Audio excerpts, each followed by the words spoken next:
اعوذ باللہ من الشیطان الرجیم بسم اللہ الرحمن الرحیم الحمدللہ رب العالمین۔ میں آپ کو آج کے پروگرام میں خوش آمدید کہتا ہوں،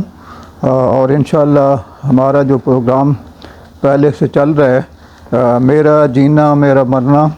اللہ رب العالمین کے لیے ہے، اسی کو ہم آگے لے کے چلیں گے، اور انشاءاللہ میں اپنی طرف سے پوری کوشش کروں گا کہ ہمیں اس جو ہمارے یہ موضوع چل رہے ہیں ان سے ہم اپنے نالج میں اضافہ کر سکیں، اور ہم اپنی طرف سے اس کو جتنا ممکن ہو سکے آگے اپنے رشتہ داروں پر دوستوں تک بھی پہنچا سکیں، کیونکہ یہ ایسے ٹاپک ہیں کہ میرا خود جو ہے نا کئی دفعہ چیزیں مجھے پتہ نہیں ہوتی ہیں، جب میں پڑھتا ہوں تو میرے نالج میں بھی اضافہ ہوتا ہے۔ تو آپ بھی کوشش کیا کریں کہ ہمارے پروگرام کو آگے تک پہنچایا کریں، انشاءاللہ ہمیں اللہ تعالیٰ اس کا نیک اجر دے گا اور ہمیں ہر قسم کی تکلیفوں سے محفوظ فرمائے گا۔ تو اس میں یہ جو ہم آگے پہلے بیان کیا تھا، اس سے آگے جو ہے نا آخری سفر کی تیاری، اس میں یہ ہے کہ اللہ کے نبی حضرت محمد صلی اللہ علیہ وآلہ وسلم نے فرمایا، وفات سے پہلے قریب المرگ شخص کے پاس موجود حاضرین پر کچھ ذمہ داریاں عائد ہوتی ہیں۔ ہمارے نبی حضرت محمد صلی اللہ علیہ وآلہ وسلم کے مرض الموت کی کیفیات کے حوالے سے میں ان کا تذکرہ کروں گا۔ تو جو انسان مرنے کے قریب ہوتا ہے تو اس پہ وہ بڑا سخت وقت ہوتا ہے، تو نبی صلی اللہ علیہ وسلم نے فرمایا ہے، قریبی ترین عزیز کا قرب، زیادہ بیمار انسان کے پاس موجود لوگوں کا فرض ہے کہ روز بروز مرض بڑھتا دیکھیں تو ایسے وقت میں اس کے نزدیک اس شخص کو رہنے کا موقع دیں جس کی رفاقت اسے زندگی میں زیادہ محبوب رہی ہو، اور جسے وہ اپنے حق میں زیادہ پرخلوص سمجھتا ہو، کہ آخری دنوں میں وہ وصیت سے متعلق کچھ مزید ہدایات دینا چاہتا ہو یا کوئی بھی اور ضروری بات کہنا چاہتا ہو تو سہولت اور اعتماد سے اپنے ساتھی سے بیان کر سکے۔ اللہ کے رسول محمد صلی اللہ علیہ وسلم وفات سے پہلے آخری ہفتہ اپنی محبوب بیوی سیدہ عائشہ رضی اللہ تعالی عنہا کے مکان میں قیام فرمایا، اور وہیں آخری لمحات تک آپ صلی اللہ علیہ وسلم کے قریب تین رہیں۔ یہ حوالہ ہے بخاری شریف کا۔ اس میں اس مقصد یہ ہے کہ جو شخص بیمار ہے اور اس کا قریب الموت ہے تو اس کے نزدیک وہ بندہ ہونا چاہیے، وہ رشتہ دار یا دوست کہ ایک تو اس کو تھوڑی دین کی سمجھ ہو کہ، اور اس کا اعتماد والا بندہ ہو کہ وہ اگر کوئی وصیت کرنا چاہتا ہے تو وہ صحیح طریقے سے اس کو سمجھے اور آگے ان بیان کر سکے۔ تو وصیت سے متعلق یاد دہانی، ایسے موقع پر قریب المرگ کا ساتھی خود بھی اسے یاد دلا سکتا ہے کہ اس کے ذمہ کسی کا کچھ لین دین یا حقوق العباد میں سے کوئی کمی بیشی ہو تو وصیت کے طور پر بیان کر دے، اور دوسرے موجود لوگ اسے تحریر بھی کر سکتے ہیں۔ نبی کریم صلی اللہ علیہ وآلہ وسلم نے وفات سے 5 دن پہلے کچھ وصیتیں فرمائیں، مثلا تم لوگ میری قبر کو بت نہ بنا لینا کہ اس کی پوجا کی جائے۔ آپ دیکھیں کہ اللہ کے نبی نے فرمایا کہ تم لوگ میری قبر کو بت نہ بنا لینا کہ اس کی پوجا کی جائے۔ یہ بدعات کے بارے میں واضح طور پہ فوت ہونے سے پہلے اللہ کے نبی نے فرمایا ہے کہ یہ میری قبر پہ بدعات نہ شروع کر دینا۔ ایک اور روایت کے مطابق نبی صلی اللہ علیہ وسلم نے یہ بھی فرمایا، یہود و نصارہ پر اللہ کی لعنت کہ انہوں نے اپنے انبیاء اور صالحین کی قبروں کو سجدہ گاہ بنا لیا، بخاری شریف کی روایت۔ اس میں بھی جو ہے نا اللہ کے نبی نے واضح فرمایا ہے کہ یہود و نصارہ نے انبیاء اور صالحین نیک بندوں کی قبروں کو سجدہ گاہ بنا لیا، تو اس کے لیے وہی آ جاتا ہے کہ انہوں نے بھی وہی بدعات شروع کر دیں، تو اس پہ بھی اور ان کو قبر سجدہ گاہ بنانا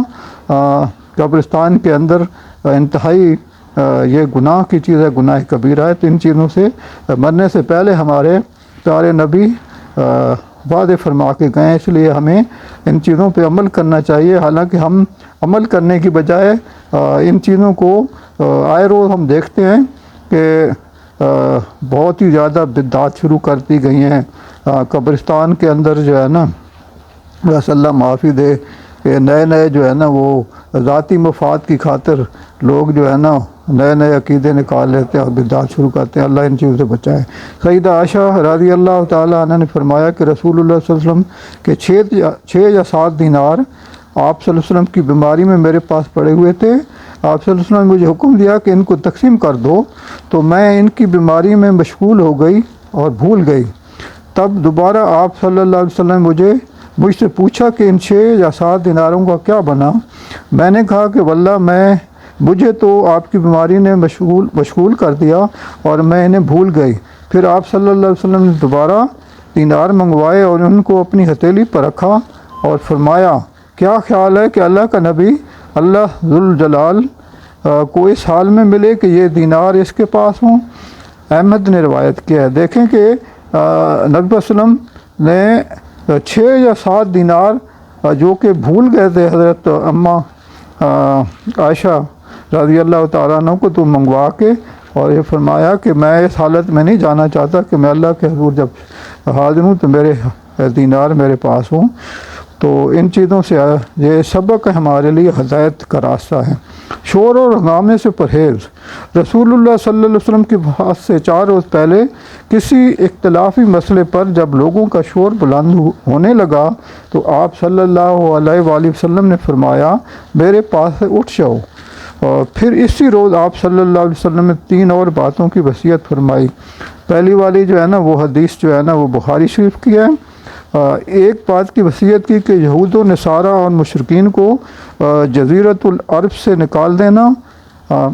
دوسرا یہ کہ وفود کی اس طرح نوازش کرتے رہنا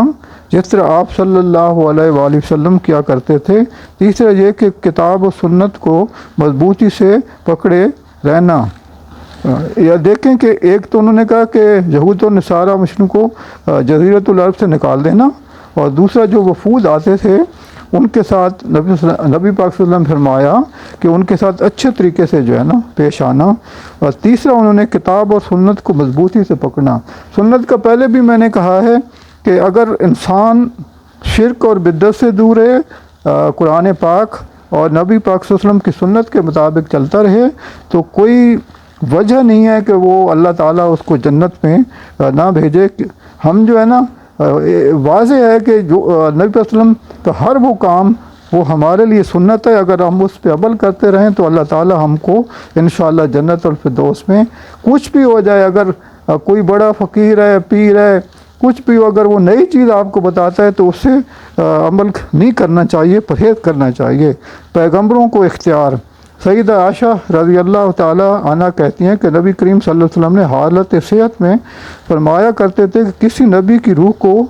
اس وقت تک قبض نہیں کیا جاتا جب تک کہ وہ جنت میں اپنا ٹھکانہ نہ دیکھ لے۔ یہ اللہ تعالیٰ نے نبیوں کے لیے جو نا خصوصی طور پہ جو ہے نا یہ بتایا ہے کہ ان کو جب تک جنت کا ٹھکانہ نہ دکھایا جائے ان کی روح کو قبض نہیں کیا جاتا۔ پھر اس کو اختیار بھی دے دیا جاتا ہے کہ موت یا دنیا میں رہنے کی مزید مہلت کا۔ تو یہ پیغمبروں سے یہ بھی پوچھا جاتا ہے کہ آپ اللہ تعالیٰ نے فرمایا کہ